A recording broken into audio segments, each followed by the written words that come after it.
Olá, eu tenho certeza que você já falou algo parecido. Só acredito vendo. Pois é, chegou a hora de deixarmos de acreditar até no que os nossos olhos veem ou os ouvidos ouvem.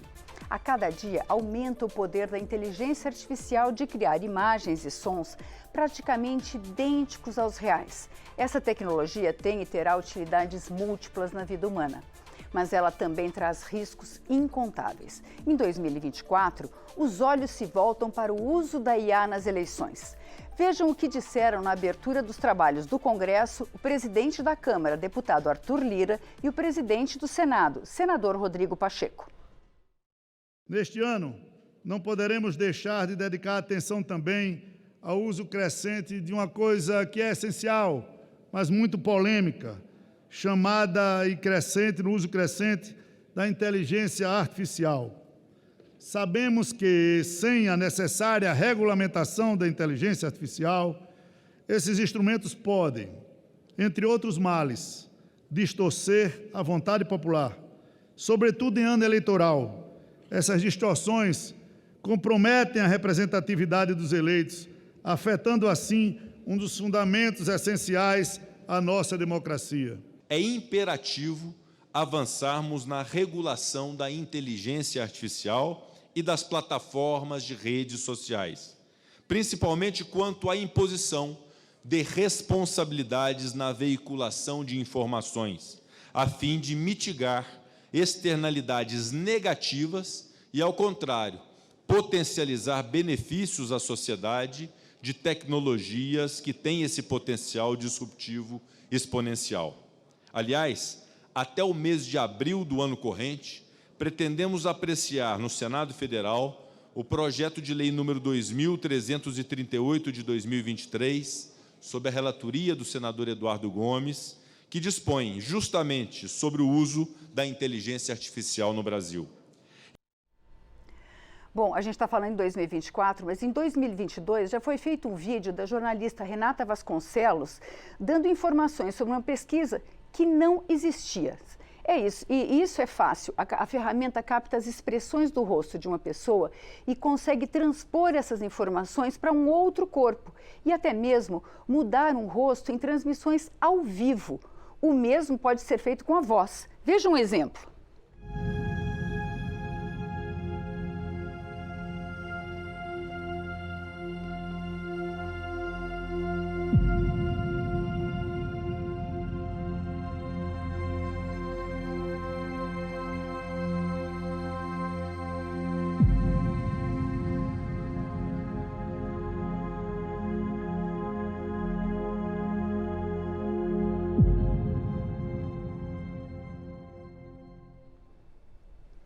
Bom, o Baldwin nem precisa muito de inteligência artificial para ficar parecido com o ex-presidente Trump, né? Mas, bom, vocês imaginem isso em eleições. Para conversar sobre esse cenário, Expressão Nacional convidou a professora da Universidade de Brasília e presidente da Comissão Especial de Direito Digital da OAB, do Conselho Federal da OAB, Laura Schertel. O deputado Eduardo Bismarck, do PDT do Ceará, autor do projeto de lei de regulamentação da inteligência artificial. O deputado Áureo Ribeiro, do Solidariedade do Rio de Janeiro, autor de proposta que cria obrigações para empresas de inteligência artificial. E pelo Zoom, o diretor do Instituto de Tecnologia e Sociedade do Rio de Janeiro, consultor do Observatório da Internet no Brasil, Carlos Afonso Souza. Você pode participar pelo nosso canal no YouTube e também pelo WhatsApp 619 9620 2573. A gente falou aqui, a gente mostrou aqui o presidente do Senado e da Câmara dos Deputados falando sobre essa importância, mas o presidente Lula já falou sobre a importância da regulamentação da IA para as eleições, o presidente do STF, Luiz Roberto Barroso, também demonstrou essa mesma preocupação. Como é que os senhores veem essa questão, como é que a gente vai enfrentar isso em 2024? Por favor, professora Laura. Essa é uma grande questão, acho que inclusive esse programa é muito importante por isso. 2024 é o ano das eleições, né? Nós temos mais de 60 eleições no mundo, eleições nacionais. No Brasil a gente vai ter eleições municipais. Esse é um problema grande porque a gente já vem, ao longo de quase dos últimos 10 anos, enfrentando um problema muito sistêmico de desinformação. E esse problema, claramente, ele vai ser agravado com a entrada da IA generativa, né? Você tem um conteúdo que pode ser, digamos, muito crível, né? Então, é possível se clonar vozes, se clonar vídeos, e com isso, o potencial de desinformação é ainda maior. Se nós unirmos esse potencial, essa criação de desinformação, com a circulação nas redes sociais, né, com o potencial de amplificação dessas deepfakes, como se diz, claramente nós podemos sim ter, digamos, minar, né, muitas vezes a confiança no processo eleitoral, minar a confiança das pessoas. Muitas vezes as pessoas ficam sem saber se o que elas estão vendo é verdade ou não é.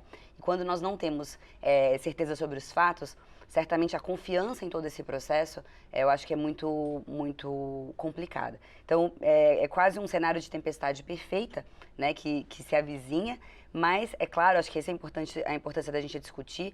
Nós temos ferramentas legais, nós temos, sim, leis que podem ser aplicadas no Brasil hoje e, claro, nós temos também outros projetos de lei já sendo discutidos hoje. Deputado Eduardo Bismarck, como é que o senhor vê essa questão do ponto de vista da discussão aqui no Congresso? Como é que o senhor vê, como estamos avançando? Bom, primeiramente eu gostaria de agradecer a oportunidade de a gente estar tratando desse tema muito importante aqui no Expressão Nacional, agradecer a presença aqui da professora Laura e também do deputado meu colega Auro e a você, Tânia, para dizer que é o seguinte, esse tema, ele é o tema mais importante que nós temos que tratar aqui no Congresso esse ano, na minha visão. Nós temos diversos projetos de lei que estão tramitando e há ainda uma necessidade de um debate mais aprofundado dentro do Congresso para a gente ter noção do que nós precisamos trabalhar, primeiramente, de forma mais urgente, ou seja, o que precisa ser positivado, colocado no nosso ordenamento jurídico o mais rápido possível e aquilo que a gente ainda precisa aprofundar as discussões. Isso porque o mundo inteiro está nesse movimento de regulamentação da inteligência artificial e a regulamentação ela pode trazer um risco muito grande de atrapalhar o desenvolvimento da ferramenta, que é uma ferramenta muito importante para o Brasil. Ela não é uma ferramenta que só vai permitir a ocorrências de deepfakes, de fake news nessas eleições, que é um ponto crucial e crítico. Mas a gente tem também que aproveitar dessa ferramenta para poder desenvolver a humanidade, para poder servir a nossa sociedade. Bom, aí já é uma tarefa que talvez ultrapasse esse ano, né, deputado? Deputado Lauro, como é que o senhor vê essa questão? Áureo, perdão. Primeiro, a gente vai entrar num debate muito complicado, num ano eleitoral. Então, isso prejudica muito o debate de votar qualquer matéria na velocidade que a gente precisa entregar essa matéria ao povo brasileiro. Essa inteligência artificial não é um problema do Brasil, é um problema do mundo. O mundo está sofrendo com a inteligência artificial. E a gente não pode aqui falar que a gente vai regular a tecnologia. Não se regula a tecnologia.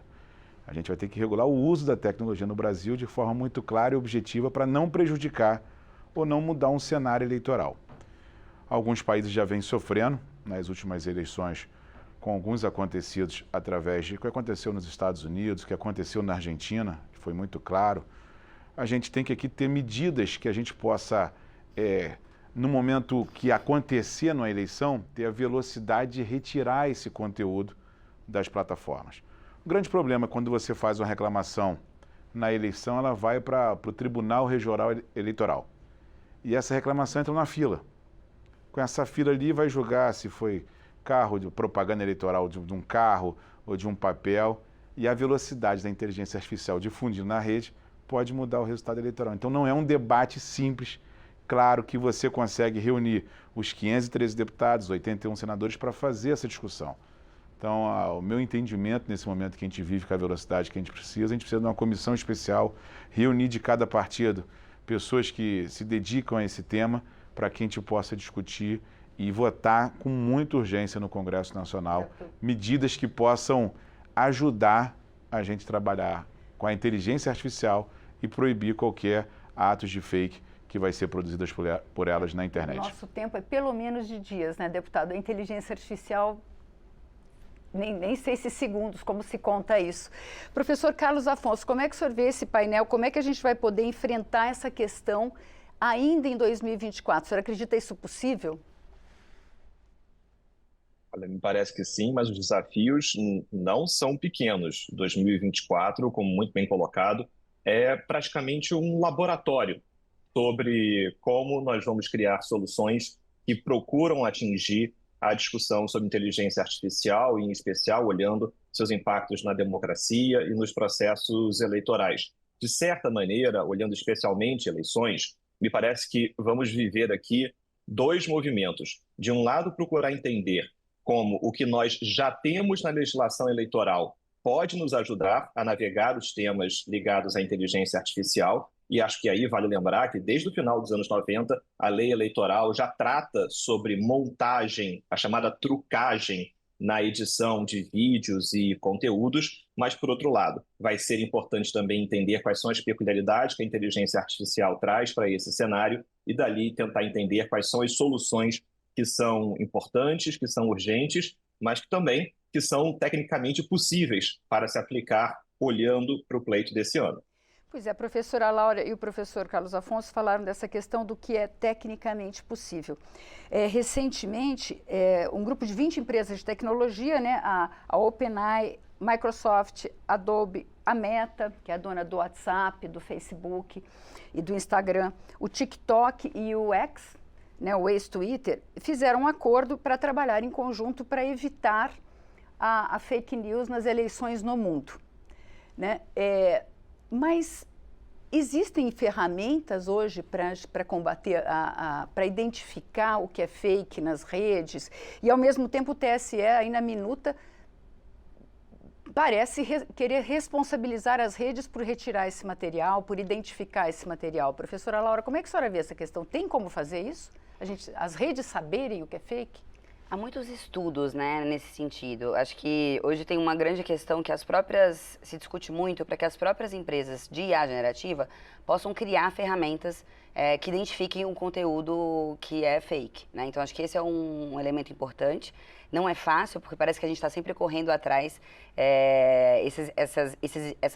Esses identificadores, de certa forma, sempre não são tão eficientes quanto a geração de conteúdo por si só. Mas, certamente, a gente vê tanto as plataformas preocupadas com essa identificação, por um lado, como também as IA generativas também preocupadas em desenvolver elas próprias mecanismos de identificação.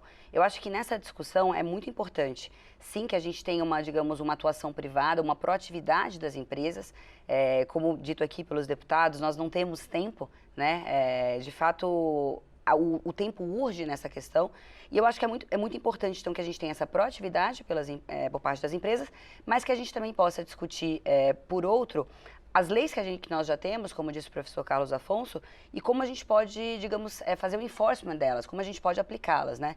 E nesse sentido, eu acredito que essas resoluções que o TSE trouxe agora na consulta pública, certamente poderão ajudar, mostram a intenção, né? Mostram a preocupação do tribunal em aplicar a legislação que já existe e modernizar também a legislação, a interpretação, por meio dessas novas resoluções.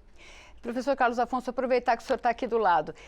Como é que o senhor vê essa questão da possibilidade técnica da gente fazer e também da velocidade que isso pode acontecer? Em 2022, a gente viu o TSE criou um mecanismo quase que interno, né, uma comissão própria para analisar o que era fake news e tirar imediatamente do ar.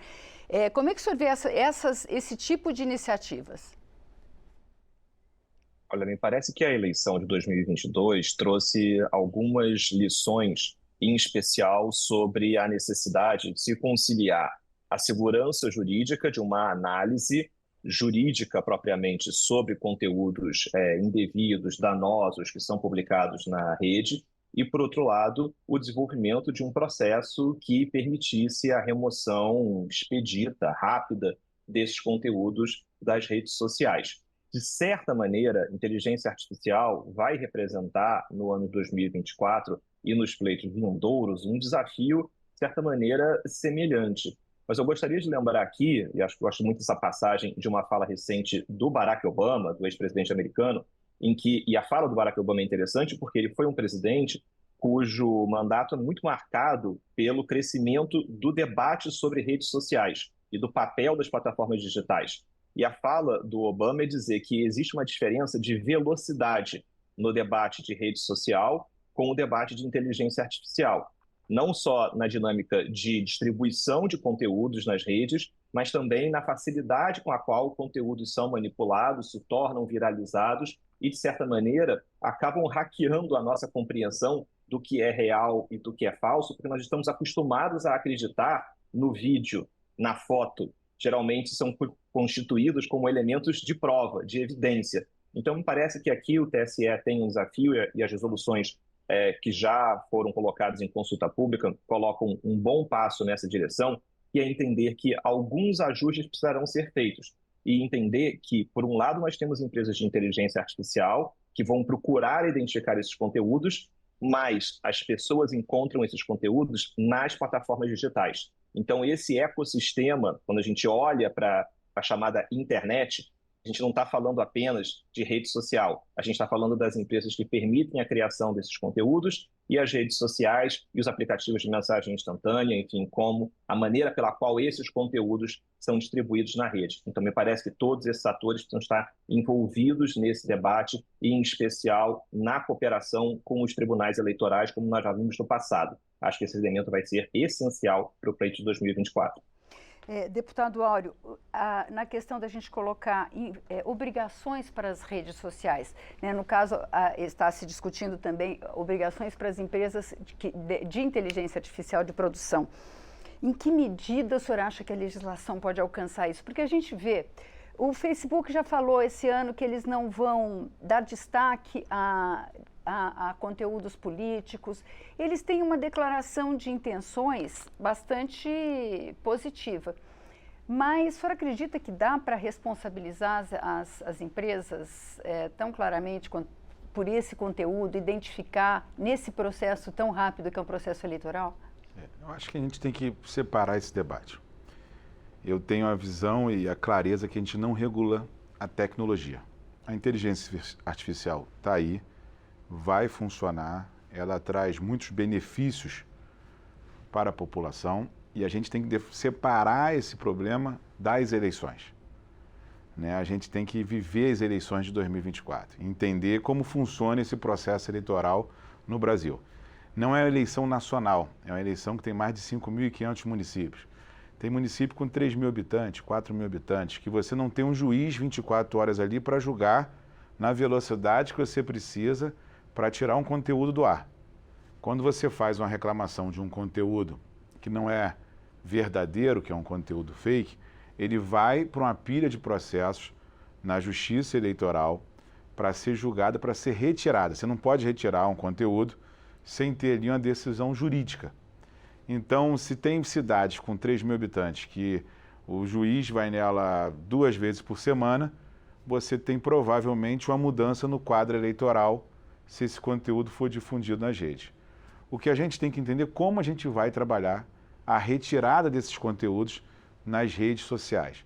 Então, precisa ter, em cada tribunal regional eleitoral, um local especializado com a velocidade de análise e retirada desses conteúdos já publicados.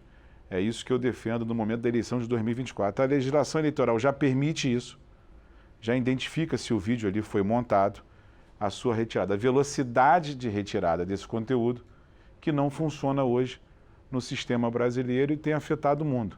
Se a gente ficar querendo discutir uma nova legislação, aprovar uma nova lei e não trabalhar a velocidade que esse conteúdo vai ser retirado, não adianta. Não adianta você responsabilizar o Facebook, você responsabilizar a Meta, porque depois de um conteúdo difundido, qual a responsabilidade de uma mudança democrática daquele processo eleitoral? O candidato já perdeu a eleição, o conteúdo já foi colocado. Qual a responsabilidade que pode ter uma plataforma de uma mudança de um pleito eleitoral? Então isso tem que ser claro e objetivo. Não adianta a gente ficar querendo responsabilizar uma instituição privada do que a gente tem que cuidar com as instituições públicas brasileiras. Pois é, deputado Eduardo Bismarck, o deputado Áureo falou da questão de criar uma sessão especializada nos tribunais regionais para analisar esse tipo de conteúdo rapidamente. Existe sempre uma discussão, sempre aparece alguém para propor que os conteúdos sejam retirados a partir do momento da queixa, sem aguardar a manifestação judicial. O que o senhor acha dessa discussão? Como é que o senhor vê essa questão? E o senhor acha que é possível criar esse mecanismo mais rápido na justiça, legalmente? Eu vejo que aqui no Congresso nós estamos tratando desse debate em dois campos diferentes. Nós temos o projeto que trata da inteligência artificial, né, da proteção do ser humano, da centralidade da sociedade, e nós temos um outro de redes sociais, generalizando, né, as plataformas, as big techs que nós conhecemos em redes sociais. Nós temos esse outro projeto que trata dessa questão e que responsabiliza, sim, as redes sociais por conteúdos. E essa responsabilização, ela não é só para a eleição, ela não é só para as eleições, ela é também para o dia a dia da gente, né? Você denegrir a imagem de um colega de escola, você denegrir a imagem de uma pessoa que tem uma reputação no dia a dia da sociedade, nas relações comerciais. E o papel do Congresso é você deixar legados de legislação que sirvam para a vida.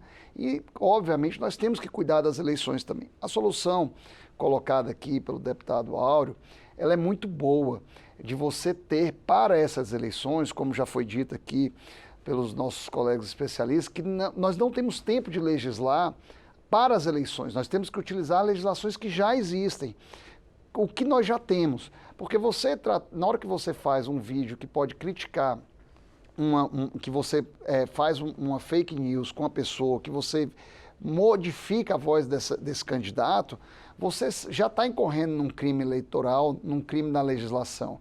Então, o que nós precisamos é essa celeridade na análise, porque um vídeo colocado na sexta-feira de uma véspera de eleição, que ele viraliza, você não tem tempo de resolver, você não tem tempo de retirá-lo do ar. E aí sim você precisa que haja uma colaboração das entidades, das empresas que têm rede social e também das que produzem conteúdo, que permite essa produção de conteúdo. E a inteligência artificial, já concluindo, ela tem um legado que a gente já usa no dia a dia. Nós temos, muita gente já tem máquina em casa que dialoga com essas pequenas máquinas, já tem o celular que ouve a gente intuitivamente, o banco já faz análise de crédito e responde. O banco já faz análise de crédito através de inteligência artificial, de robôs. Então, a inteligência artificial ela já faz parte do nosso dia a dia. Nós temos que cuidar que ela não atrapalhe a nossa vida. E a nossa vida também está envolvendo a democracia. Professora Laura, eu queria perguntar uma coisa. Eu vou falar uma opinião que veio via YouTube, sem identificação. O nosso telespectador está falando que estão usando isso de desculpa para calar a internet e a opinião do povo. Existe sempre uma contradição colocada entre a garantia, a garantia de segurança jurídica e a celeridade que um processo eleitoral exigiria, não só um processo eleitoral, né, mas um processo de exposição de uma fake news pode causar danos irremediáveis em poucas horas. Como é que a senhora vê essa questão? Eu acho que esse é um ponto interessante. Eu queria também voltar para um ponto que o deputado Bismarck trouxe, que eu achei muito importante. Bom, primeiro a internet, infelizmente, aquele espaço de liberdade, né, que a gente imaginou há cerca de 20 anos atrás, ele se transformou não exatamente nisso, né? A gente tem um espaço de muitas vezes de violência contra estudantes, contra alunos, contra mulheres, especialmente. Quando a gente fala de eleição, temos a violência política, né, também contra a violência política de gênero. E eu acho que isso mostra que nós precisamos sim de uma regulação mínima. E nesse ponto que eu queria trazer acho que esse ponto que o deputado Bismarck trouxe é muito importante, porque isso acho que torna a situação do Brasil um pouco mais frágil. Nós não temos ainda uma regulação de plataformas, né, uma regulação que deixe claro esse compartilhamento de responsabilidade dentro desse ecossistema. É natural, a gente tem uma série de atores, uma série de empresas, e a gente precisa então ter a clareza de como, como se dá digamos, essa divisão de responsabilidades e de funções. Né? Se a gente pega o DSA, o Digital Service Act, aprovado na União Europeia, que já está em vigor, você tem muita clareza dos deveres de diligência, você tem muita clareza sobre a transparência. Então, se a gente não sabe quais são os conteúdos que são retirados, os famosos relatórios de transparência das redes sociais, como saber o que está acontecendo de fato? né? Se a gente não sabe nem quantas reclamações chegaram, qual conteúdo foi retirado. Então, acho que tem uma série de questões que a gente não consegue sequer, muitas vezes, observar esse ambiente. Para que a gente possa observar esse ambiente, é preciso minimamente regulá-lo. E eu acho que, nesse sentido, de fato, acho que é uma vulnerabilidade do Brasil, nós não temos essa regulação de plataformas, faz com que essas eleições, eu acho que a gente está numa situação um pouco mais frágil. É claro que não é o caso, e aqui eu queria separar um pouco, acho que a gente tem uma solução estrutural e uma solução imediata. É claro que essa solução estrutural, e aí eu incluiria nessa solução estrutural, tanto uma regulação de plataformas, a exemplo do PL 2630, como uma regulação também da inteligência artificial, né, a exemplo do PL 2338, proposto pelo presidente do Senado. É claro que são regulações complexas que não podem ser aprovadas rapidamente ou esse ano para essas eleições. Mas eu acredito que a gente precisa trabalhar, discutir fortemente, até para que talvez a gente tenha, nas próximas eleições majoritárias, né, para que a gente talvez tenha, digamos, estruturalmente, um ambiente mais adequado, né, minimamente regulado, que, na verdade, vai proteger a liberdade de todos. Acho que essa que é a grande questão. Nós precisamos ter uma regulação mínima, tanto da inteligência artificial quanto do ambiente digital, para que todos, né, possam participar livremente desse ambiente. Pois é, professor Carlos Afonso, essa questão da participação livre, né? Se coloca sempre essa questão. A professora lembrou o PL 2630, que é a questão da liberdade de expressão, né? A garantia da liberdade de expressão e a garantia também do não cometimento de crimes por meio da internet, por meio dessa liberdade de expressão. Como é que o senhor vê essa questão? Olha, me parece que quando nós falamos sobre liberdade de expressão na internet, é importante entender que quando a gente fala na internet, no final das contas, nós estamos falando em diferentes plataformas digitais, que terão as suas regras, que terão as suas formas de funcionamento sobre a chamada moderação de conteúdo. E me parece que o ponto nodal para essa discussão é saber como encontrar uma solução que, de certa maneira, dê mais transparência à forma pela qual opera a moderação de conteúdo nessas plataformas, para que essa moderação de conteúdo seja mais transparente, mais informativa, mais coerente, e a gente, de certa maneira, possa evitar um cenário, como nós temos visto, em que a moderação de conteúdo ela acaba sendo misteriosa e, de certa forma, quebrando expectativas dos próprios usuários das plataformas. Deixa eu dar um exemplo. Há pouco tempo atrás, houve um vídeo da Nancy Pelosi, que era, na época, a presidente da Câmara dos Deputados, por assim dizer, dos Estados Unidos, em que esse vídeo foi alterado para que esse vídeo tivesse uma velocidade um pouquinho mais devagar. Então, fazia com que aparecesse que ela estava sob efeito de algum medicamento, enfim, a fala estava muito embargada. Esse vídeo foi adulterado. Esse vídeo foi, no final das contas, uma montagem, que não é nem uma montagem sofisticada. E esse vídeo foi postado nas diferentes plataformas digitais. No Twitter, por exemplo, o presidente Donald Trump compartilhou esse conteúdo. E, de certa maneira, o Twitter entendeu que não deveria moderar esse conteúdo, porque se o presidente havia postado esse conteúdo, a própria conversa pública em torno desse conteúdo mostraria que ele havia sido adulterado. Por outro lado, no YouTube, esse vídeo, depois de um tempo, acabou sendo removido. E no Facebook foi enviado para checadores terceiros, parceiros da plataforma, para identificar se o vídeo havia sido efetivamente adulterado, e uma vez comprovado isso, a visibilidade do vídeo foi reduzida. Estou contando essa história para dizer que diferentes plataformas podem ter diferentes soluções contando um conteúdo ou envolvendo um conteúdo que foi adulterado. E, de certa maneira, me parece, o que a gente busca aqui nessa discussão é entender de que maneira publicar um vídeo que foi adulterado, que pode ter um impacto numa discussão política, numa discussão eleitoral, me parece que transcende o escopo da liberdade de expressão. Mas essa liberdade de expressão, ela não é exercida na internet de maneira abstrata, ela é exercida em plataformas digitais. E por isso que é importante entender como essas plataformas funcionam e, como disse, que esse processo de resolução desses conteúdos ele seja transparente, informativo, coerente, para que a pessoa que está do outro lado da tela também entenda o que está acontecendo com esse conteúdo e, de certa maneira, não acho que tudo é esse binômio entre eu sou livre para dizer o que eu quiser e tudo que impacta sobre o conteúdo que é removido necessariamente é censura, o que não é o caso. A representante da Adobe falou que esse compromisso que eles firmaram na conferência sobre tentar controlar as deepfakes, as fake news nas redes nessas eleições, eles vão focar principalmente nas ferramentas sobre vídeos, né? Porque talvez a ferramenta mais perigosa, que a gente mais acredita. A gente acredita no que os nossos olhos veem, né? O senhor citou mais ou menos no começo, o senhor falou sobre a questão da boa-fé, né? É o mínimo, a gente acreditar no que a gente está vendo, né? Eu estou vendo 3 pessoas na minha frente. O senhor acredita que tem alguma ferramenta mais perigosa? Porque tem outras formas de manipulação de informação, né? E como que o público, em geral, encara isso? Será que só tiver uma marquinha, uma marca d'água dizendo que aquela informação é falsa, eu vou processar isso como falsa?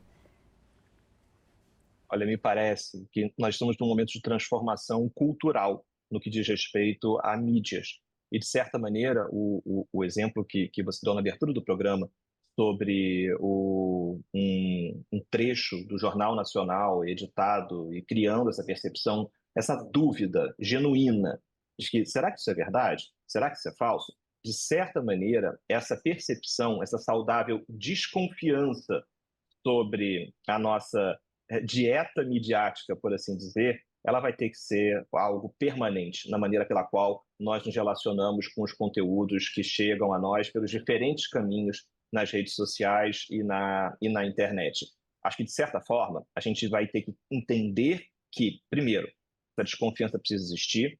Segundo, ela precisa ser frequentemente atualizada. Então, programas como esse fazem o papel muito importante de levar adiante informação sobre as maneiras pelas quais você pode identificar um vídeo como falso. É claro que as empresas vão fazer um esforço aqui, e me parece que é um esforço importante, de identificar conteúdos que foram adulterados, conteúdos que foram criados por ferramentas de inteligência artificial generativa. Agora, eu tenho certeza também que vão existir maneiras de você recortar esse conteúdo, envelopar esse conteúdo e colocar numa rede social, tirando essa marquinha, ou, de certa maneira, dificultando que essa percepção ela seja feita por quem acessa esse determinado conteúdo.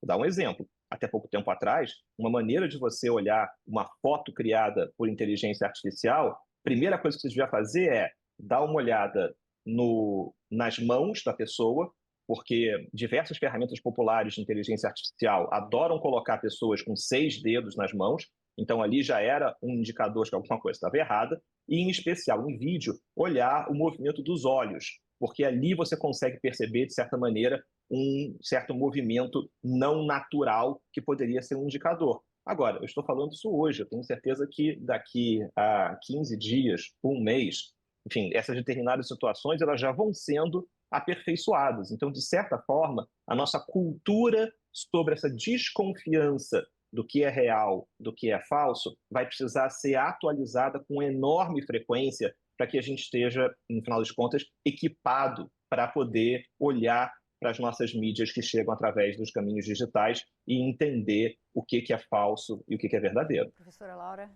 Acho que esse ponto é muito importante. De fato, quando a gente fala de áudio, né, acho que assim como o vídeo, como você comentou, eu acho que os áudios também têm um potencial muito grande de enganosidade, né? Em eleições municipais, principalmente, né, em cidades pequenas. Exatamente. E eu acho que esse é um ponto relevante que acho que a gente vai precisar, talvez, de uma ação proativa por parte de todos os atores, né?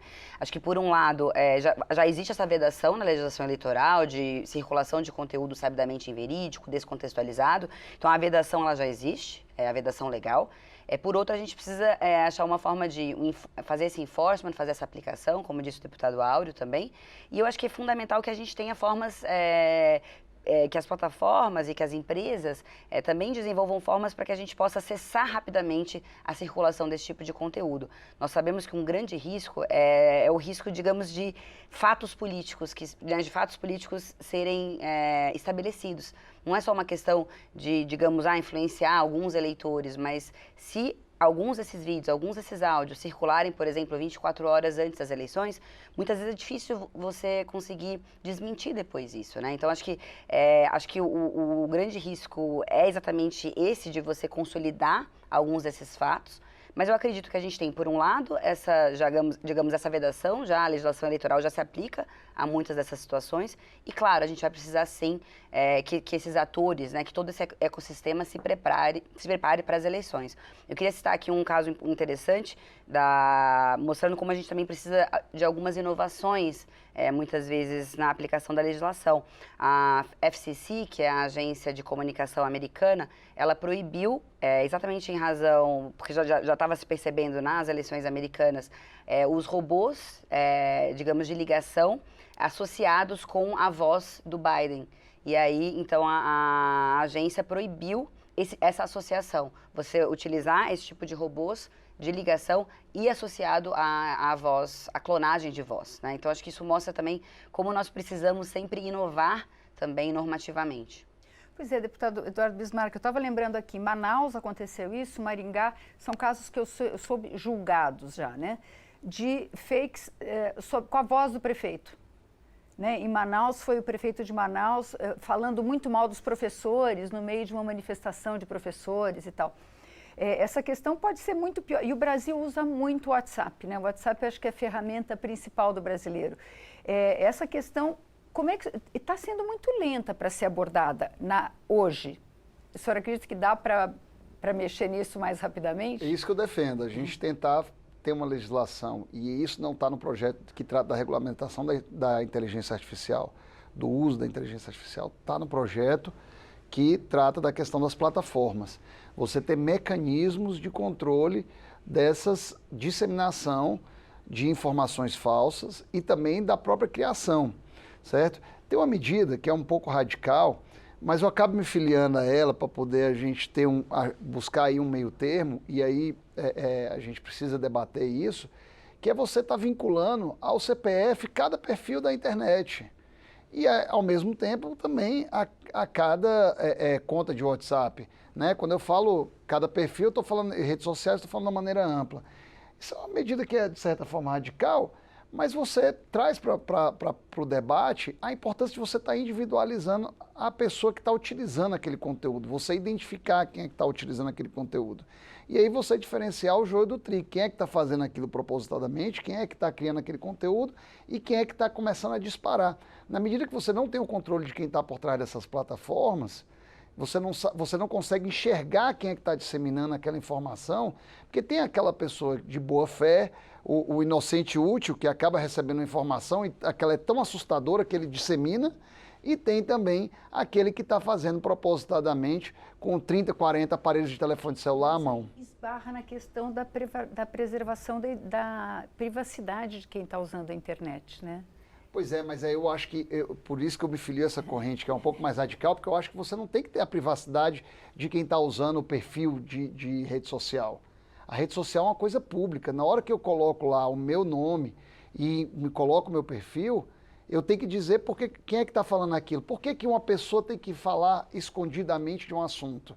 Aí você vai poder denegrir, eu vou poder, por exemplo, falar uma coisa da senhora que vai denegrir a sua imagem, que você depois vai querer entrar com ação de danos morais contra aquele perfil. Como é que você vai identificar aquele perfil? Deputado Áureo, o que o senhor acha disso, dessa proposta? Realmente é uma proposta que tem crescido aqui, né? A gente já fala de outro assunto, que são as plataformas saindo da inteligência artificial, mas que é fundamental. Quando você posta qualquer conteúdo no anonimato, você permite virar esse parque de diversões que virou a internet. Você permite você ter, através do anonimato, um conteúdo fake que você não pode responsabilizar quem fez aquela postagem. Quando você tem identificação de um perfil verificado, que ele tem ali um CPF, você identifica que por trás daquele CPF existe uma pessoa, você pode responsabilizar de um conteúdo ali colocado nas redes. Ou a gente tem uma tarefa mais fácil. Qualquer reclamação que você faça de um conteúdo postado, se aquela conta não for uma conta verificada, ela é retirada automaticamente até essa conta ser identificada para poder ter responsabilização. Você não precisa ter todos os perfis da internet identificados. Mas a partir do momento que existe uma reclamação daquele conteúdo, ela só fica no ar depois que se essa conta for verificada. Se a conta não for verificada, retira até que a gente possa provar se o conteúdo é falso ou não, mas não deixar de difundir um conteúdo prejudicando a imagem de diversos brasileiros. É uma boa solução, professora? Eu acho que esse é um tema que tem sido já debatido já há alguns anos na Câmara dos Deputados e meu único medo em relação à proposta é de que a gente acabe ofuscando o real problema, que não é necessariamente uma única postagem, né? O real problema é muitas vezes por que algumas postagens circulam de uma forma nunca antes vista e algumas outras não recebem nenhum tipo de visibilidade, né? Por que algumas viralizam e outras não? E eu acho que isso está muito ligado também aos sistemas, os incentivos que as próprias plataformas colocam, está muito ligado aos sistemas de recomendação, por que alguns conteúdos são recomendados para mim, outros para a senhora, outros para os senhores, e a gente também não sabe. Então, eu acho que o grande desafio hoje é que a gente coloque luz sobre esse sistema, para que a gente possa também regulamentar e entender melhor essas plataformas. Então, hoje alguns autores europeus, especialistas, têm falado em observabilidade. Eu não consigo sequer observar muitas vezes esse ecossistema, porque eu não sei o que é recomendado. O que é recomendado para mim não é necessariamente recomendado para a senhora. Então, é como o tal do famoso black box que se aplica a IA, também se aplica a isso. Né? Nós não entendemos por que alguns conteúdos viralizam e outros não. Por que alguns conteúdos radicais viralizam mais do que outros? Né? Por que alguns conteúdos de violência viralizam mais do que outros? Em eleições, nós tivemos, esse também é um caso famoso, de estudantes da Macedônia que estavam conseguindo realmente ganhar bastante dinheiro ao publicar, digamos, notícias sobre o Trump. Porque eles perceberam que com os cliques americanos, eles conseguiam ganhar muito mais do que se eles fizessem outras páginas. E que, na verdade, somente o conteúdo em relação ao Trump, digamos, monetizava tanto quanto em relação a outros. Então, eu acho que esse ecossistema ele é bastante complexo e é por isso que a gente precisa dessa regulação das plataformas, né, para que a gente possa entender esse compartilhamento de responsabilidade, para que a gente possa compreender também como se dá esse processo de moderação de conteúdo. Acho que é bem mais complexo, mas para isso nós precisamos dessa regulação. Então, aqui eu queria complicar um pouco a nossa visão de fake news, porque a gente começou, de fake news não, de deepfake, de inteligência artificial, que a gente começou falando de vídeos, né, de manipulação de vídeo, de áudio. Mas a inteligência artificial também é muito utilizada, provavelmente, né, nessa questão que a professora se referiu, de eu direcionar um conteúdo específico para uma determinada pessoa, né? Acho que se chama micro-target, eu não tenho certeza. Por meio da inteligência artificial, eu mapeio os interesses dessa pessoa e eu mando uma propaganda exatamente direcionada a ela, e eu vou estudando a reação dessa pessoa e eu vou mudando para cada pessoa e eu posso convencê-la de alguma forma, mesmo que eu esteja mentindo. Inteligência artificial. Né? Isso também é uma outra encrenca bem grande para identificar, né? Sem transparência. Professor Carlos Afonso. Olha, com certeza. E se eu puder só fazer aqui um rapidíssimo comentário sobre a questão do CPF para identificação em redes sociais, me parece que esse é um ponto que a gente precisa estar bastante alerta, em especial no cenário brasileiro, com enormes casos de vazamentos de dados pessoais, para que a gente possa também lembrar que a identificação do CPF com o nome da pessoa e com outros dados, infelizmente, estão disponíveis nos mais diversos vazamentos. Uma preocupação de natureza prática que tenho com a proposta da identificação do CPF em redes sociais é a ideia de que golpistas vão usar os CPFs disponíveis em vazamentos para poder fazer, de certa maneira, situações em que os danos cometidos nas redes sociais vão ser cometidos por perfis laranjas, por assim dizer. É um CPF de um terceiro emprestado de um vazamento de dados. E de certa maneira, acho que a preocupação aqui externalizada por todos nesse programa é muito essa ideia de que eu preciso ter caminhos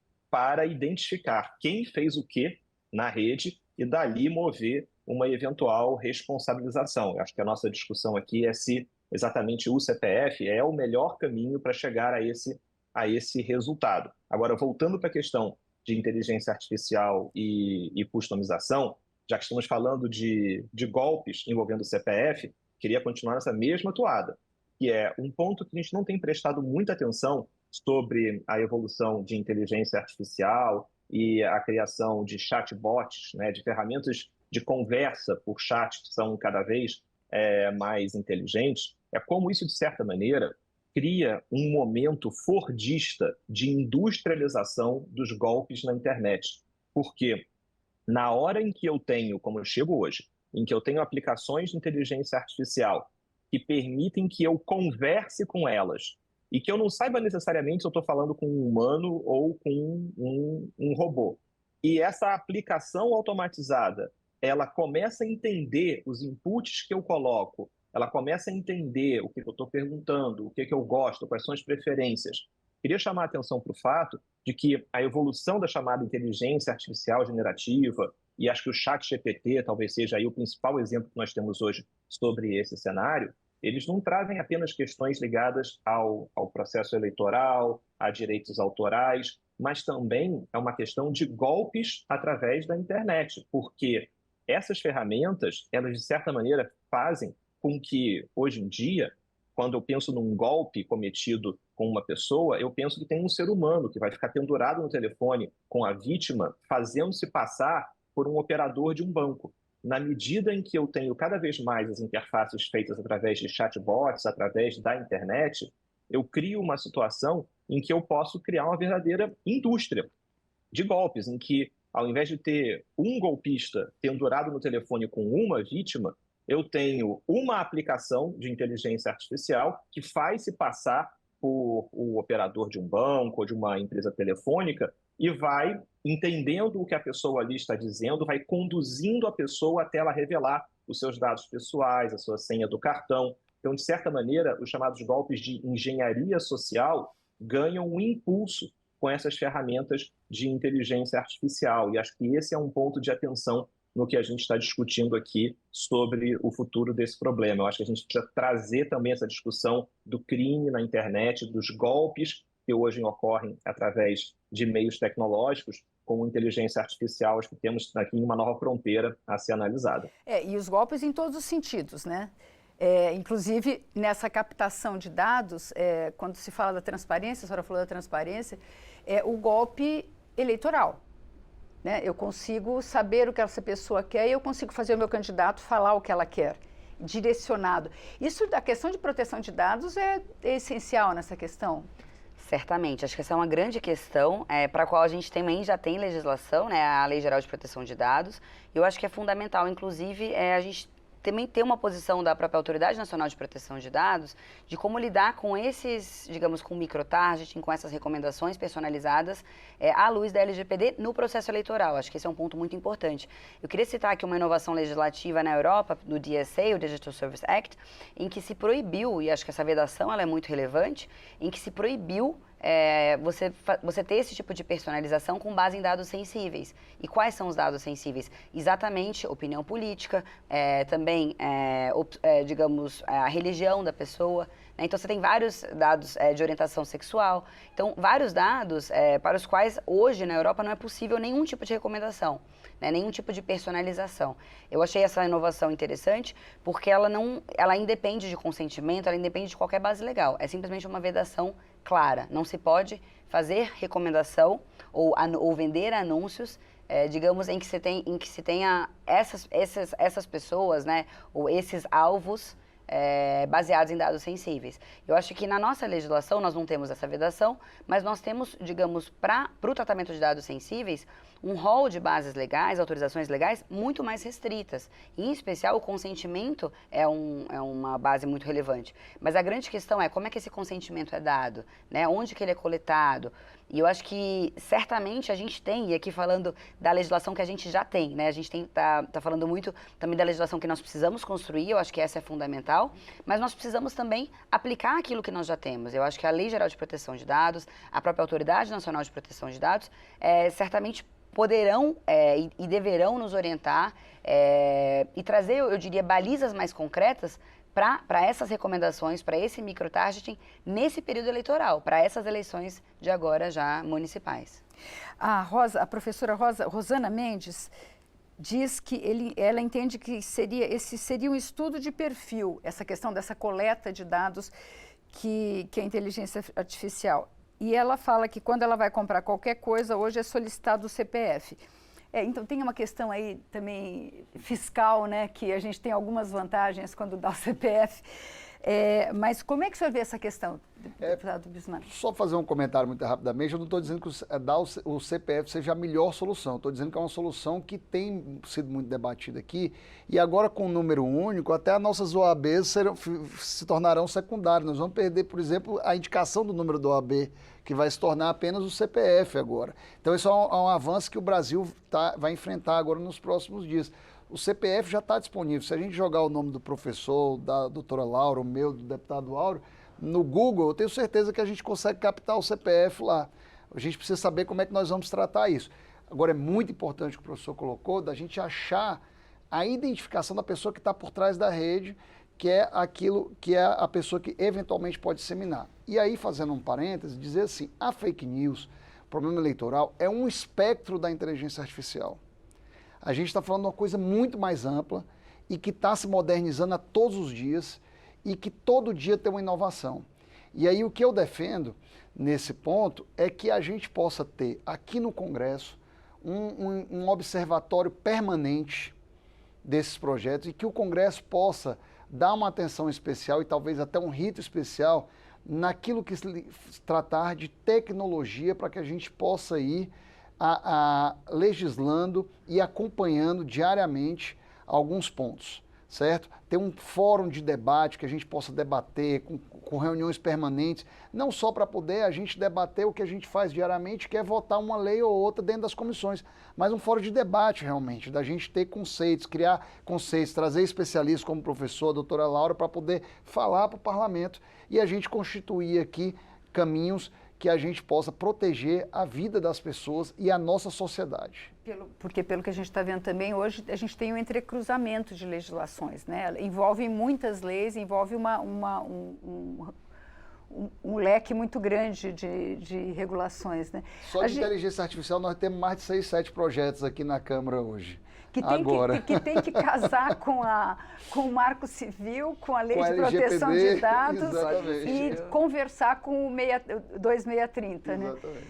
A gente está terminando, eu gostaria das considerações finais de cada um dos senhores.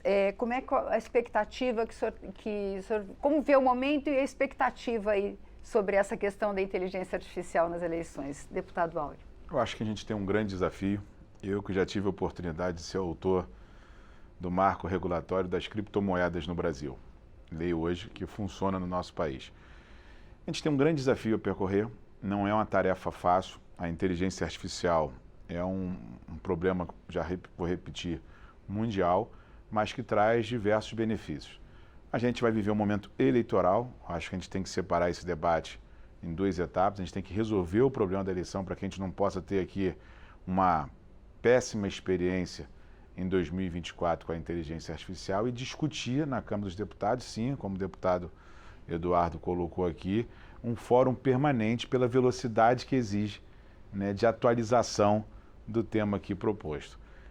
Não é uma tarefa fácil, a maioria dos deputados não vão ter esse entendimento, né, porque tem os seus afazeres em outros temas dedicados aqui na casa e a gente precisa ter um grupo de estudo permanente no Congresso Nacional para que a gente possa ir atualizando as nossas legislações aqui em vigor para que a gente possa compreender essa mudança mundial que tem sofrido com a tecnologia. Agora, eu volto a repetir e finalizo aqui minha fala, não se regulamenta a tecnologia, se regulamenta o uso no Brasil. Então, a gente não pode aqui confundir e achar que a gente vai conseguir parar a inteligência artificial no Brasil e no mundo. Existem propostas dos próprios criadores, iam fazer uma moratória, né, por enquanto, porque está todo mundo essa discussão parado, o que vamos fazer com isso, né? Ou achar que isso é um grande problema também.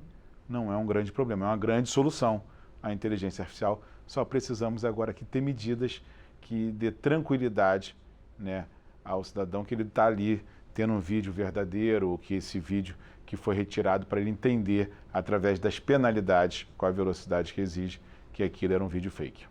Professor Carlos Afonso, suas considerações finais. Acho que eu vou muito na mesma direção que o deputado Áureo traz, pensando que o futuro que já chegou é um futuro em que inteligência artificial não é exceção. Inteligência artificial é a regra. Inteligência artificial, de certa maneira, ela é uma ferramenta ou diversas ferramentas que vão impactar a maneira pela qual a gente se informa, se educa, se comunica. Então, assim como cada vez mais a internet se tornou o campo pelo qual a gente se comunica diariamente, rotineiramente, a inteligência artificial vai ser o instrumento pelo qual nós vamos criar conteúdos, nós vamos preparar os discursos, as aulas, as palestras, as comunicações, os vídeos serão editados. Então, de certa maneira, eu acho que minha fala final vai nesse sentido, que é preciso entender como a legislação brasileira já está preparada para lidar com esses desafios, entender quais são os aperfeiçoamentos que precisam ser feitos, mas, de certa forma, ter sempre esse olhar para o fato de que a inteligência artificial não é a exceção, ela é a regra. Ela traz novidades, mas essas novidades serão trivializadas, virarão rotina de uma maneira bastante acelerada. E por isso mesmo é que a gente precisa de um componente não apenas de revisão legislativa, mas também de um acompanhamento cultural, social, sobre a forma pela qual nós lidamos com novas tecnologias, nós lidamos com a maneira pela qual as mídias acabam impactando a maneira pela qual a gente pensa, nós nos entendemos e nós nos comunicamos no dia a dia. Então, acho que essa seria a minha mensagem final. Deputado Eduardo Bismarck. Minha mensagem final também aqui é de que a internet, a inteligência artificial, ela já está presente no nosso dia a dia.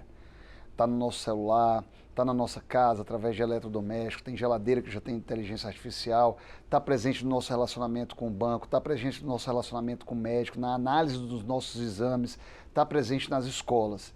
O que a gente precisa fazer é o bom uso dessa ferramenta e aproveitar para que ela sirva à nossa sociedade. Nós temos projeto de lei hoje que está no Senado, que foi aprovado quase que à unanimidade na Câmara dos Deputados. O Senado está fazendo um grande debate lá também, a professora Laura está liderando isso aí, também com o relator Eduardo Gomes, senador, e o presidente Rodrigo Pacheco, também tem um projeto de lei. Nós temos que chegar num denominador comum do que é necessário para o país nesse momento, aprovar, se é necessário aprovar um texto nesse momento. O texto, na minha opinião, além dele proteger a centralização do ser humano, a gente tem que incentivar o desenvolvimento da tecnologia no Brasil, dar segurança jurídica para poder a gente ter o desenvolvimento da tecnologia por brasileiros e também para que as empresas de tecnologias internacionais possam continuar no Brasil fazendo investimento e contratando pessoas. Eu acho que esse é o grande futuro para que a gente se mantenha atualizado e na mesma esteira do resto do mundo. Professora Laura, por favor. Bom, eu concordo aqui também com os ilustres presentes, né? Certamente o problema nunca está na tecnologia em si, e sim no uso que a gente faz dela. Ela traz inúmeros benefícios, né? A inteligência artificial, nós já percebemos isso no nosso dia a dia. E eu acho que quando há riscos, quando há danos, eles estão envolvidos com esse uso e com um problema de governança. Né? Pode ser um problema de governança privada, um problema de governança pública. Nós precisamos aprimorar essa governança nesses dois setores, né? Tanto a governança privada quanto a governança pública.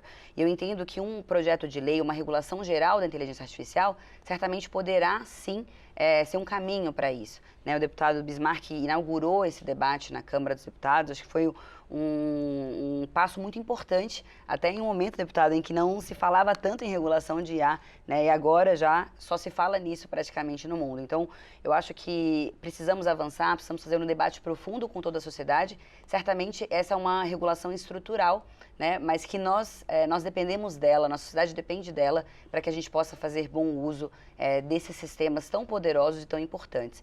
E eu queria lembrar aqui, como o programa tem esse importante tema de inteligência artificial e eleições, é que quando nós falamos de eleições, e as eleições agora são em outubro, esse é um tema muito sério, um tema muito grave para toda a população e sociedade brasileira. Né? Por um lado, nós estamos falando de muitas vezes de violência política, Nós estamos falando de jornalistas serem perseguidos, de mulheres na política também serem perseguidas. Eu acho que nós precisamos sim de soluções rápidas também para esse ponto. Para além disso, estamos falando também da confiança no próprio processo eleitoral. Nós sabemos que essa desinformação, muitas vezes é empoderada pela IA, ela não mina apenas alguns candidatos, né, mas ela mina o próprio processo eleitoral, a integridade eleitoral. E com isso ela mina também, ela pode minar também a nossa democracia. Então eu acho que nós precisamos ser rápidos. Certamente o TSE, a gente percebeu nas últimas resoluções que estão em consulta pública, que ele tem agido, ele tem inovado, e nós vamos precisar sim dessas ferramentas mais rápidas, mais inovadoras, porque o desafio, como todos aqui muito bem colocaram, é muito grande.